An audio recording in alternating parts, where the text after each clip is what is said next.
Bismillahirrahmanirrahim. Waltakum minkum ummatun yad'una ilal khairi wa ya'muruna bil ma'ruf wa yanhauna 'anil munkar. Assalamualaikum warahmatullahi wabarakatuh. Bismillah, ini masih lanjutan kajian tadi malam yang fokus temanya adalah akidah dan ibadah mendatangkan nikmat dari Allah Subhanahu wa taala. Ini judul mesti diimani, Pak. Kalau Bapak baca ayat-ayat dalam Al-Qur'an akan berlaku rumus ini. La in syakartum la azidannakum. Kalau kau bersyukur, saya tambah itu nikmat. Itu artinya apa?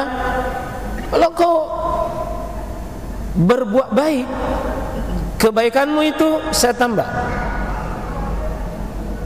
In ahsantum ahsantum li anfusikum. Kalau Bapak perhatikan itu kata satu huruf, Pak. Ada huruf namanya syartun, huruf syarat. Biasa dituliskan dengan in. La in syakartum. Ya, jika ini perhatikan kalau ada jika, ya, in ahsantum, in jika kamu sibuk berbuat baik, tidak ada yang tercecer, tidak ada yang sia-sia, tidak ada yang tertukar. Kebaikan hati kita dengan niat-niat kita, ketulusan kita, harap kita, cinta kita, takut kita kepada Allah, itu kebaikan dan tidak ada yang tertukar. Tidak ada, Pak. Tidak ada kebaikan yang tercecer. Jangan Bapak iri orang lain dalam hal kebaikan, karena kebaikannya orang, Pak, tidak akan jatuh sama kita kecuali ada aturan syariat. Siapa yang sibuk berbuat baik, kebaikan untuk dirinya. Mari paksa diri kita, Pak. Mumpung hidup ini masih ada napas, masih ada napas, masih ada napas, masih ada napas. Besok lusa, Pak, Bapak akan berteriak menangis di hadapan Allah untuk kembali hidup di dunia. Tidak bisa, tak bisa. Maka kita renungkan judul ini, akidah kita, keimanan kita, keyakinan kita, ketakwaan kita, yang merupakan ibadah dalam hati kita, yang tersambung dengan Allah, terkonek dengan Allah ibadah kita. Apa jaminannya? Akan ada nikmat di sisi Allah Subhanahu wa taala. Dan itu yang mesti diperbaiki, mesin akidah kita. Ya, mesin akidah kita. Dia mesti, Pak, terkonek dengan Allah, tersambung dengan Allah, dengan inti berharapnya kepada Allah. Jangan sering berharap kepada makhluk, yang makhluk itu lemah dan juga bersandar kepada sesamanya makhluk. Berharap penuhlah kepada Allah. Jangan berikan bagiannya manusia itu kecuali haknya. Begitu juga cintanya kita kepada Allah, tidak ada kalah di atasnya, jemaah sekalian. Takutnya kepada Allah, bukan takut kepada sesuatu yang receh yang tidak bisa memberi apa-apa. Insyaallah, Pak, Allah Subhanahu wa taala tidak pernah kecewakan kita. Allah pasti tidak akan pernah sia-siakan kebaikan kita. Coba kita lihat dengan berbagai dalil. Kita sudah bahas ini tadi malam, kurang lebih 10 kita akan lihat. Ya, di sini di Allah Subhanahu wa taala di ke-11, Allah menjadikan itu Ibrahim sebagai balasan imamnya, Pak. Sebagai apa? Dia imamnya seluruh manusia. Inni ja'iluka linnasi imama. Ibrahim, saya jadikan engkau sebagai apa? Imama. Untuk kepada siapa? Linnas, seluruh manusia. Jadi ada satu manusia, Pak, memang dia imam, bukan imam Makassar, bukan imam Indonesia, bukan imam kaum muslimin, tapi linnas, seluruh manusia. Dia imamnya. Siapa ini? Ibrahim. Dan Ibrahim terima pujian ini, nikmat ini setelah akidahnya diuji, setelah imannya dibuktikan. Ketika Allah mengatakan wa izibtala Ibrahim rabbuhu bikalimatin fa atammahun. Allah katakan, dan saya menguji Ibrahim. Allah menguji Ibrahim dengan apa? Rentetan ujian dan cobaan, Pak. Tidak akan bisa dapat nikmat kalau tidak diuji, tidak dicoba. Tadi yang puasa itu enak itu, Pak. Di mana enaknya? Ketika kita minum teh, ketika kita minum susu, minum air putih itu nikmat. Kenapa nikmat? Lama ditahan tidak makan, lama ditahan tidak minum. Kita bilang alhamdulillah, sauna enak. Kenapa enak? Ditahan, diuji. Seandainya kita minum, terus minum, justru capek. Tapi coba tinggalkan makan, tinggalkan minum sesaat. Apalagi sengaja tidak makan, tidak minum untuk jangka waktu tertentu ibadah, Pak, itu akan jadi nikmat. Akan jadi nikmat. Akan jadi nikmat itu. Apalagi nikmat-nikmat Allah akan tahan setelah kita mati, Pak. Kapan itu? Di dunia ini ditahan. Nanti di akhirat baru kita dapat. Itu setelah diuji. Jadi ujian keimanan itu, Pak, senantiasa harus ada. Orang beriman itu mesti diuji. Mesti diuji. Apa ujiannya? Huwallazi khalaqal mauta wal hayata liyabluwakum ayyukum ahsanu amala. Liyabluwakum. Allah akan uji kalian. Apa ujiannya? Ayyukum ahsanu amala. Siapa yang paling terbaik? Jadi salat subuh itu ujian, Pak. Diuji. Salat duhur itu ujian. Perintah-perintah itu ujian. Ternyata Ibrahim diuji sampai menyembelih anaknya. Lulus. Allah katakan, inni ja'iluka linnasi imama. Kita hari ini, Pak, berapa besar kemuliaan kita tergantung dari berapa besar soal dari Allah kita bisa jawab. Kita hari ini seperti apa, Pak? Kemuliaan kita di hadapan Allah, berapa jawaban yang kita bisa berikan pada Allah. Dengan perintah Allah kita siap, larangan Allah kita siap. Itu ujian. Ibu-ibu yang mulia di belakang, lihatlah manusia mulia Siti Hajar. Sampai Allah kasih hadiah anaknya super soleh, tidak ada samanya. Itu Ismail, dididik oleh wanita yang lulus ujian. Anaknya hebat karena ibunya hebat. Sulit ada anak bisa jadi hebat kalau tidak dilewati oleh seorang ibu dan bapak yang hebat di belakangnya. Tidak mungkin, Pak. Coba mari kita lihat sosok manusia yang kalau mau hebat, Pak, lewati tahapan-tahapan itu. Jangan mimpi, Pak, mau mati husnul khotimah kalau tidak ada amalan yang kita bisa amalkan.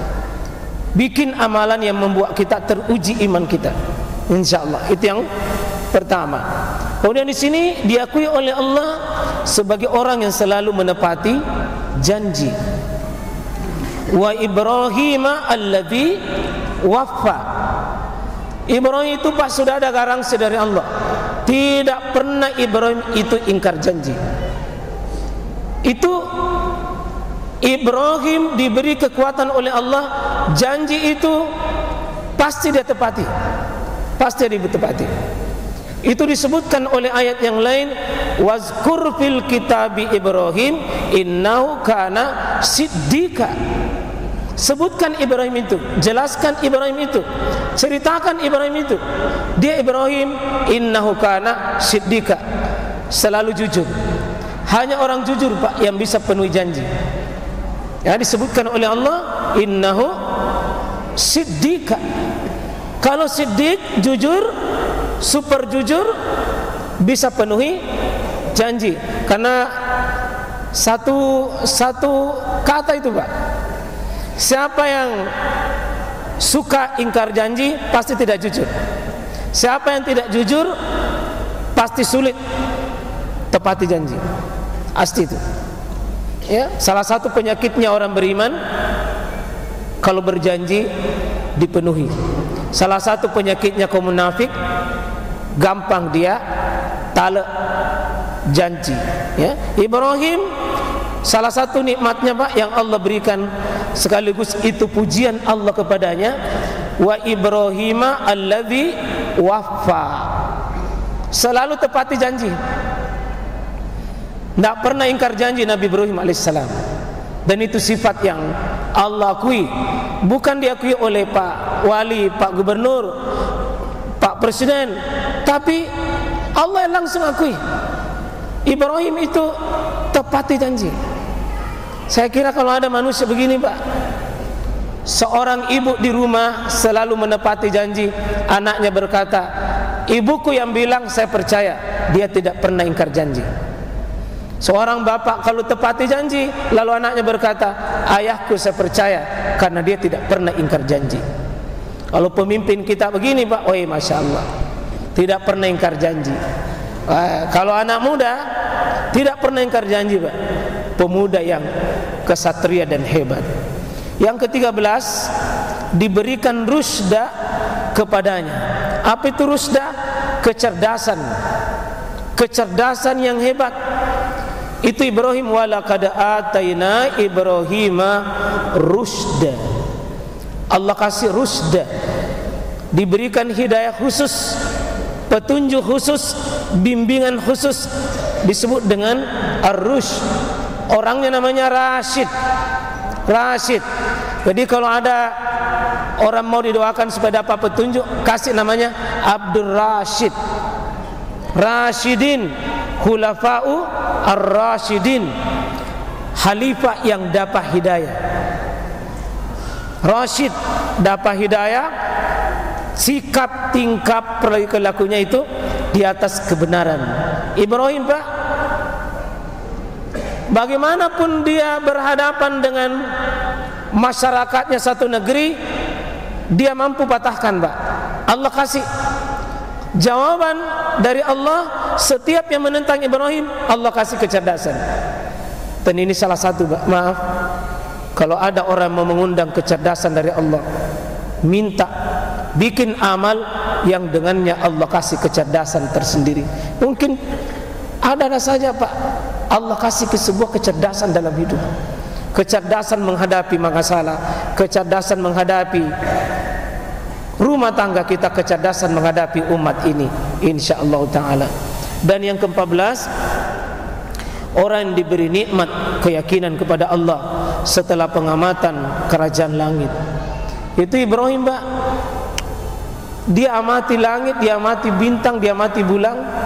Dengan pengamatannya demikian, maka Allah Subhanahu wa taala, wa kadzalika nuriya Ibrahim malakutas samawati wal ard wal yakuna minal muqinin. Ya, di tengah seluruh negeri Babilonia itu syirik, kufur, Ibrahim lolos Pak. Ibrahim lolos, sama-sama mengamati, sama-sama melihat langit, sama-sama melihat bintang, sama-sama melihat matahari, tapi Ibrahim menemukan tauhid, akidah benar justru di situ, di pandangannya. Jadi kadang kita melihat sesuatu Pak, di balik pandangan itu Allah kasih sesuatu nikmat yang besar. Cara pandang kita yang besar, cara pandang kita yang benar.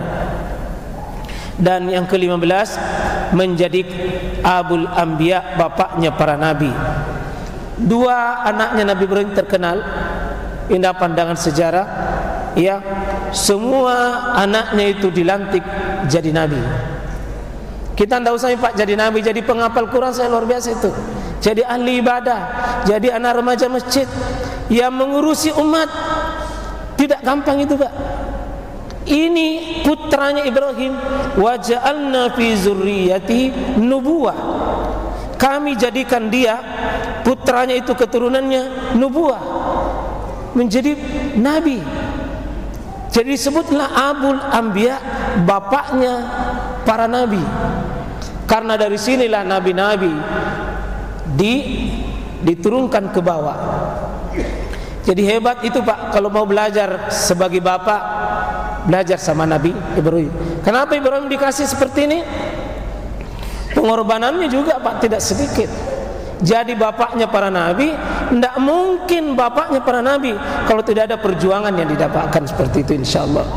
Ya, mungkin kesimpulan saya membaca ini, rupanya Bapak, apa yang kita lakukan Pak, terekam itu, tidak ada sia-sia di sisi Allah. Insya Allah tidak ada yang sia-sia dalam pandangan Allah. Sekecil apapun perkataan kita, perbuatan kita, itu akan mengangkat derajat kita. Minimal Pak, kalau mau menikmati ibadah, mungkin ada pengorbanan yang kita bisa lakukan. Kalau mau nanti menikmati mati husnul khotimah, ada amalan kita lakukan. Kalau mau masuk surga, ada amalan kita lakukan. Setiap akidah kita yang baik, setiap ibadah yang kita lakukan, itu ujungnya adalah kebaikan di sisi Allah. Itu tadi akidah. Sekarang masuk ibadahnya dengan satu, bagaimana hukum menembak binatang. Jadi kalau ada kurban Pak, tidak bisa dipotong, bagaimana hukumnya kalau ditembak? Ya, bagaimana hukumnya kalau ditembak? Pernah Bapak lihat ada kurban yang ditembak karena lari mengamuk, sudah dipotong Pak, sudah dipotong tapi tidak mau mati. Ya, ada sudah dipotong Pak, lari tidak jelas kemana. Apa solusinya? Bisa ditembak. Bagaimana hukumnya? Ya, ini kita ambil hadis dari Adi bin Hatim.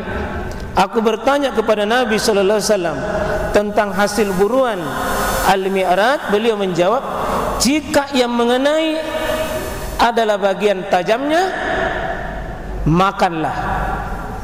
Namun jika yang mengenai pada bagian sisi tumpulnya, maka itu wakis.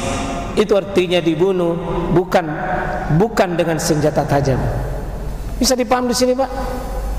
Itu ditembak, dikiaskan dengan apa? Sama dengan kalau kita apa namanya itu, tombak. Kalau itu kena, kalau runcingnya kena, bisa dimakan. Ya. Mau cari, kalau yang bukan tumpulnya tidak boleh, karena sama dengan dicekik, sama dengan dipukul. Berarti dari hadis ini kita ambil faidahnya. Menurut Imam An-Nawawi, tidak ada perbedaan di kalangan para ulama jika hewan yang sulit untuk disembelih kecuali dengan dilumpuhkan, boleh dilumpuhkan terlebih dahulu dengan senapan. Namun wajib disembelih sebelum mati. Bisa dikasih lumpuh dulu, kasih lumpuh dulu, baru disembelih. Tapi seandainya langsung dipotong, langsung ditembak, ada asal dari Ibnu Umar yang diriwayatkan oleh Al-Baihaqi bahwa binatang yang terbunuh karena tembakan dikiaskan dengan mati dengan benda yang tumpul, sedangkan hewan yang mati dengan benda tumpul tidak boleh dimakan. Kebanyakan salafus soleh tidak menghalalkan hewan yang mati karena ditembak untuk dimakan, karena dikiaskan dengan mati karena benda-benda berat. Satu pendapat dari kitab Subulus Salam dalam babnya binatang buruan dan sembelihan. Sedangkan pendapat Muhammad bin Ismail bin Amr As-Sanani, ini pensyarah kitab Subulus Salam, membolehkan memakan binatang karena tembakan senapan, sebab melepaskan peluru secepat cilatan api itu dianggap betapa tajamnya peluru tersebut. Dengan demikian zahirnya boleh dimakan. Pasti bingung tahu? Ya. Catatan, kalau ada perbedaan begini, itu kalau tidak bisa ini perbedaannya berseberangan, maka ditempuh dengan sistem jam'u, dikompromikan, mengkompromikan dua pendapat tersebut.